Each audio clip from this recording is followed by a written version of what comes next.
وہ کہتے ہیں جی موجودہ ضمنی انتخابات نے اس چیز کا سارا کچا ٹٹھا کھول دیا ہے کہ تحریک انصاف کا گراف کتنا نیچے گر چکا ہے.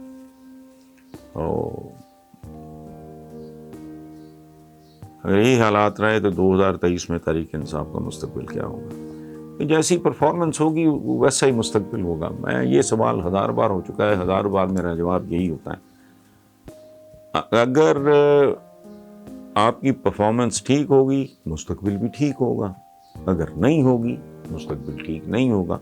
موٹا جھٹکا بنیادی سا ایک اصول ہے. اور دوسری بات یہ ہے کہ ضمنی انتخابات نے آپ مدثر نظر صاحب آپ فرما رہے ہیں کہ موجودہ ضمنی انتخابات نے سارا کچا چٹا کھول دیا. میرا نہیں خیال کہ کوئی لمبا چوڑا کچا چٹا کھولا. اس کی وجہ ہے کہ یہ انتخابات نہ بھی ہوتے تو یہ بات زبان زد عام تھی کہ یہ گورننس کا جو معیار ہے یا ڈیلیور کرنے میں جو ناکامی ہے تو یہ تو کامن تھا، زبان زد عام تھا، نئی بات تو کوئی نہیں ہوئی. آپ یوں کہہ لیں کہ مہر تصدیق ثبت ہو گئی ہے ان ٹرمز آف نمبرز، اعداد و شمار کے بھی، اس کے ووٹ اتنے، اس کے اتنے، اس کے اتنے، اور ان کی یہ پوزیشن ہے، یہ 5ویں ہے جتنی بھی ہے. تو وہ تو بات تو پہلے سے پتا تھا کہ بھئی نئی معاملات ان سے سنبھالے جا رہے ہیں. اچھا جی، طلحہ شکور صاحب ہیں لاہور سے. وہ کہتے ہیں جی بزدار سرکار کا فیصلہ ہے کہ جعلی دودھ سے لے کے مضر صحت خوراکیں بیچنے والوں کے اڈوں کو سیل کرنے سے کاروبار متاثر ہوں گے، بے روزگاری بیکاری میں اضافہ ہوگا. اور یہ چند لائنز میں نے آپ ہی کے کالم سے لی ہیں. تو آپ سے گزارش ہے کہ میں بتائیں کہ پاکستان تباہی کے کون سے دہانے پہ کھڑا ہے؟ کیا اس قسم کے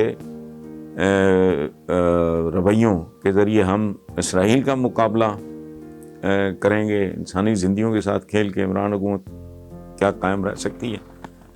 وغیرہ وغیرہ. طرح صاحب پہلی بات یہ ہے کہ آج یعنی 4 مئی مجھے یہ خوشخبری پتہ لگی ہے. میں نے کافی ادھیڑنا شروع کر دیا تھا پنجاب فوڈ اتھارٹی کو. ایک زمانے میں پنجاب فوڈ اتھارٹی کو بہت زیادہ میں داد دیا کرتا تھا، ان کی پروجیکشن کیا کرتا تھا، لوگوں کو متوجہ کیا کرتا تھا. ایک تو یہ کہ میں نے کالم میں بھی لکھا ہے، آپ نے پڑھ لیا ہوگا، کہ لوگوں کو غلیظ، گندی، ملاوٹ شدہ، کیمیکلز زدہ خوراک سے نجات ملے گی. اور دوسری بات یہ ہے کہ لوگ بہت تیزی سے ایجوکیٹ ہونا شروع ہو گئے تھے پنجاب فوڈ اتھارٹی کی وجہ سے. اس کے جو پہلے ایم ڈی نور الامین مینگل، دوسرے تھے کیپٹن عثمان جو آج کل کمشنر لاہور ہیں. تو میں نے ان لوگوں کو کھل کے سپورٹ کیا. ایک خاتون ہوتی تھیں، مجھے عائشہ ممتاز شاید ان کا نام، اس کو بڑا میں نے ٹریبیوٹ پیش کیا اس بی بی کو کہ میرے نزدیک یہ بہت بڑا عذاب ہے، یہ قتل عام ہے. دیکھو دودھ میں تو ناپاک ہے وہ آدمی، بدذات ہے وہ آدمی جو دودھ، ہم نے بچپن میں سنا اپنے بزرگوں سے کہ دودھ اللہ کا نور ہوتا ہے، اس میں ملاوٹ کرنے والا. لیکن یہاں تو انتہا یہ ہے کہ یار تم پانی ملا لو، بدبختو تم کیمیکل سے دودھ بنانے بیٹھ گئے، وہ ہے ہی زہر. میرا یہ کنسرن ہے، میں اس پہ بہت چیختا چلاتا ہوں، بہت کڑتا ہوں، لکھتا ہوں کہ آنے والے دنوں میں ہماری جو نسلیں یہ دودھ پی کے پروان چڑھ رہی ہیں، کل ان کی جب آپس میں شادیاں ہوں گی تو وہ ظالموں کس طرح کی اولادیں ہوں گی. آپ اسرائیل سے مقابلے کا سوچ رہے ہو، اور تم سے تو اپنی ٹانگوں پہ نہیں کھڑا ہوا جانا. اسرائیل تو آپ کو پتہ نہیں کہاں پہنچا ہوا ہے. چند ملین یہودی پوری دنیا کو انہوں نے انگلیوں پہ نچایا ہوا، بیکاز دے آر کیپیبل. وہ کریٹو ہیں، محنتی ہیں، بہت زیادہ ہارڈ ورکنگ ہے. ایجادات کبھی نیٹ پہ بیٹھ جائیں دیکھ لیں کہ ایجادات میں کتنے % شیئر مٹھی بھر یہودیوں کا ہے، اور آپ نے پچھلے 500 سال میں کون سی توپ چلائی، یہ تو پتہ لگ جائے گا. اس لیے اچھا، لیکن یہ میں نے اوپر نیچے بہت یہ 1-2 چینلز پہ بھی کہا، پھر یہ لکھا بھی. آج مجھے یہ خوشخبری ملی ہے کہ پنجاب فوڈ اتھارٹی کو دوبارہ ایکٹیویٹ کر دیا گیا ہے، اور انہوں نے کوئی لمبا چوڑے کو پتہ نہیں کتنے 1000 لاکھ لیٹر دودھ آج کہیں گرایا ہے. تو اللہ کرے یہ اب نظر ثانی کر لیں. میں تو اس پہ میں نے تو پروٹیسٹ کیا تھا، آپ نے حوالہ بھی دیا اس کا کہ یہ سوئی گئی ہے. پہلے میں نے کہا تھا کہ یہ پنجاب فوڈ اتھارٹی، میرا جملہ مجھے یاد آ گیا ہے کہ یہ پہلے فراٹے بھر رہی تھی، اب خراٹے بھر رہی ہے. اور لاجک یہ دی جا رہی ہے کہ جی وہ تو کاروبار بند ہو جائیں گے لوگوں کے. وہ کاروبار زہر بیچ رہے ہیں, وہ تمہاری کیا لاجک ہے؟ وہاں بے روزگاری ہو جائے گی, ہونا دو, تم نے نسلیں مروانی ہے اپنی. لیکن اب مجھے آج ہی میرے ایک دو دوستوں نے بتایا کہ یار شاید کوئی ایکشن ہے, تو ہم نے ٹی وی پہ دیکھا ہے. میں نے تو نہیں دیکھا, لیکن بہرحال جو بھی ہے اللہ کرے یہ اس طرح کاروبار, زہر کا کاروبار پھیلانے والی یہ اپروچ جو ہے اس سے یہ دستبردار ہو جائیں. یہ جو مفت مشورہ کارپوریشنیں ہوتی ہیں, عمران خان ظاہر ہے ایک بہت طویل لمبی جنگ کے بعد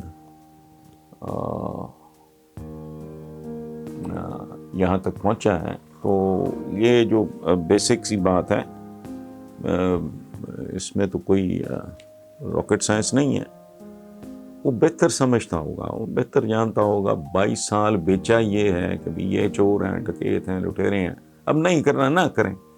یہ ایک زمانے میں ہمارے بزرگ ہوتے تھے, میرا ان کے ساتھ بڑا احترام پیار کا رشتہ تھا, ارشاد احمد حقانی. اس زمانے میں ڈیگس ڈرون تھے بے نظیر بھٹو اور نواز شریف. تو انہوں نے ایک دفعہ کالم لکھا, میں خبر میں لکھتا تھا, وہ جنگ میں تھے. تو انہوں نے کہا کہ جی کچھ لو کچھ دو, ورکنگ ریلیشن شپ ہونا چاہیے, دونوں کے درمیان ان کو لڑنا نہیں چاہیے. میں نے اس وقت بھی یہ لکھا تھا. میں نے کہا جی آپ کس کو کیا مشورہ دے رہے ہیں؟ یہ ریچھ اور کتے کی لڑائی ہے یا دو بھیڑیوں کی لڑائی ہے؟ اور لڑنے دو ان کو. بلیڈ کرتے رہیں گے, ایک دوسرے کو کمزوری کریں گے. آپ ان کو تگڑا کر کے عوام کو مزید مروانا ہے. اس وقت اس کا میرے اس تبصرے کا بیک گراؤنڈ ظاہر ہے مختلف تھا. تو اب میں تو ذاتی طور پہ اس نتیجے پہ پہنچا ہوں کہ جسے کہتے ہیں نا فنش اٹ, اب ڈراپ سین ہو ہی جائے, جو ہونا ہے ہو جائے. اس ملک میں ایک لائن ڈرا کرنا بہت ضروری ہے کہ سیاست کی آڑ میں نجاست اور غلاظت کہاں ہے, کرپشن کہاں ہے, لوٹ مار کہاں ہے, اور جو کم از کم اس کے لیے اس کو ڈسکریج کرتے ہیں, اس کو روکنے کی کوشش کرتے ہیں, وہ مائنڈ سیٹ کدھر ہے؟ اگر نہیں ہوتا ورکنگ ریلیشن, نہ کون سی قیامت آ جائے گی بھائی. ابھی کسی سوال کا جواب نہیں ہے کیا کہ ہٹاؤں کہ وہ بندہ آپ کا وفاقی وزیر خزانہ کہہ رہا ہے کہ اگر جی ڈی پی 5% تک نہیں جاتی تو 5-4 سال میں پھر ملک کا اللہ ہی حافظ ہے. مطلب حالات دیکھو نا ان کے ساتھ آسانی. باقی اپوزیشن پہ ہاتھ والا پہلے بھی کون سا ہولا نہیں ہے جی, کیا پاری ہے؟ مجھے سچی بات بتائیں. ہاتھ والا رکھیں, اچھا جی ہاتھ والا رکھ لیا, پھر کیا ہو گیا؟ وہ خاندان سارا انگلینڈ بیٹھا ہے, برخورداری ان کی ادھر رہی ہے. زرداری صاحب اپنی موج کر رہے ہیں, بیٹا اپنا جلسے جلوس یہ وہ سیاست کرتا پھر رہا ہے. کیا ہاتھ پاری ہے؟ ہاتھ ہولا رکھیں. کس بات پہ ہاتھ ہولا رکھیں؟ ہاتھ تو پہلے بھی ہولا ہی ہے. وہ چھوڑ چھاڑ کے سارا کچھ, سارا ایک پورا ڈرامہ لگا لوں کہ وہ ملک سے باہر نکل گیا, کل کو اور بھی نکل جائیں گے. خاندان پورے کا پورا باہر ہے. تو کیا ہے, زرداری صاحب بھی ٹھیک ٹھاک ہیں, بلاول صاحب بھی اپنی پالیٹکس کر رہے ہیں. تو کیا پڑا ہے؟ اسکولس چل رہے ہیں جن کا کچھ بھی نہیں ہونا. یہ زمانتیں ہو جائیں گی, یہ ہو جائے گا, وہ ہو جائے گا. جو ہماری ٹریڈیشن ہے وہی ہوگا. ماشاءاللہ شہباز شریف صاحب باہر آ گئے ہیں, تو ہاتھ پڑا کہاں ہیں جس کو خالا رکھنا ہے. لیکن باقی باہر کرنے والوں نے تو ظاہر ہے اپنا دماغ استعمال کرنا ہے.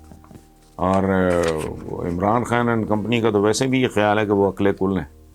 سو اگر یہ مشورہ کو ڈھنگ کا بھی ہے تو ضروری نہیں ہے وہ اس پہ کان دھریں. So that is it. انتخابی اصلاحات کی بات ہوگی, کیا کرنا ہے انتخابی اصلاحات کر کے؟ یہ جو ابھی آپ کہہ رہے تھے کہ جی یہ آپ نے سوال میں کہا کہ وہ صاحب کیا کہہ رہے ہیں کہ زبردست اور قانون سازی سمیت کئی امور میں. کیا قانون سازی؟ پہلے جو قانون ہے ان پہ کون سا عمل درآمد ہو رہا ہے؟ آئین دیکھو کتنا خوبصورت ہے, پڑھ کے دیکھو تو بندے کو سبحان اللہ نیند آنے لگتی ہے, اتنا خوبصورت ہے.